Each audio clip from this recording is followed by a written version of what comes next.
5 steps to creating a six-figure while you work at home. Creating a steady income from home can be a daunting process.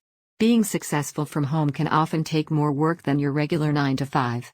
But, if you learn to break things down and follow a simple formula, your home business can give you all the income and time freedom that you are seeking in a work-from-home business. My successful business formula involves 5 steps. I follow these same 5 steps with every person I come into contact with. Having a system not only makes my days more organized, but also it opens up more time for me to enjoy the financial rewards that the system creates. Here is my simple formula. Step 1: Collect leads. This is an entire article in itself which is in the works. For the sake of keeping this article on track, I will touch on this only briefly. There are many ways to get leads.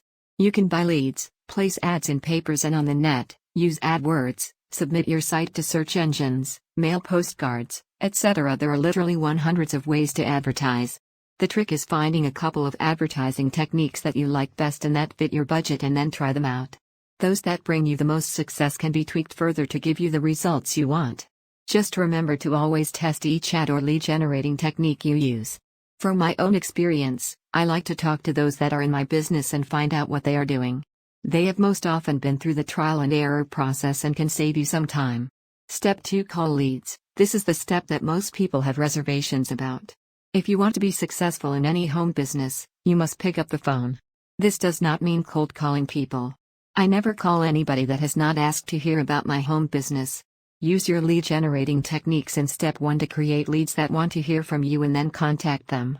Whether your business costs $5,000 or $5,000 to join, people want to know that there is a real person behind the business that they can consult with questions. Talking to them and establishing a rapport and trust will go a long way to making sure that the prospect joins you in your home business. When still a rookie to making calls, it is best to have a script or outline to follow. This is not to say that you read directly from that. Just use it as a guide to keep you on track and in control of the call. Most importantly, in regards to calls, listen. Listen and take notes about what the prospect is telling you. Remember, you are trying to get to know this person and establish their trust.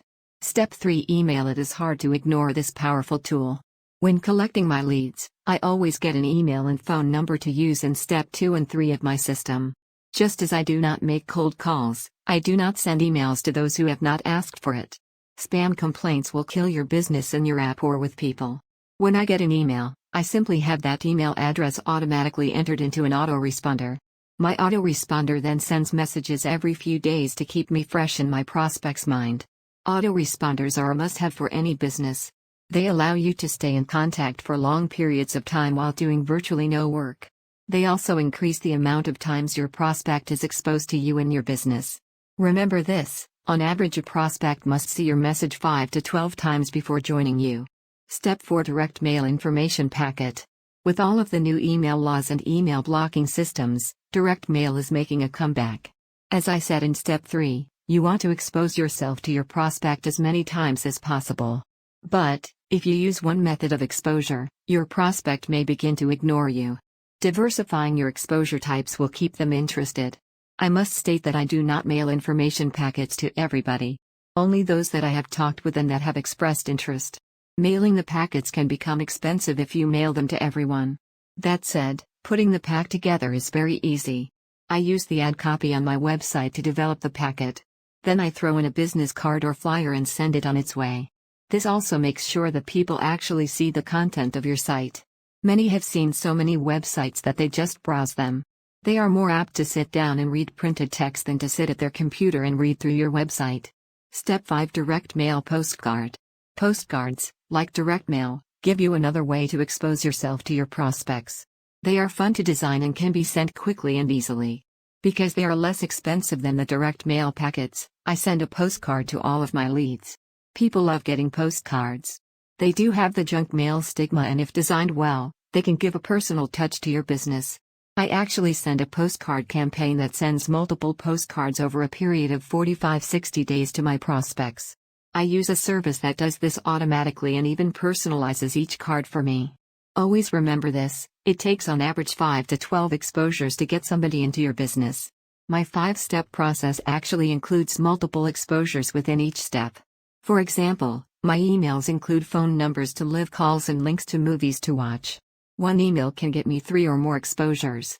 The key to any business is to have a formula or process to follow.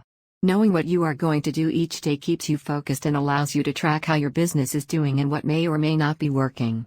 That's it. Those 5 simple steps earn me a consistent 6-figure income from home. Your results may differ based on your business and your compensation plan, among other things, but this process will definitely increase your sign-up rate.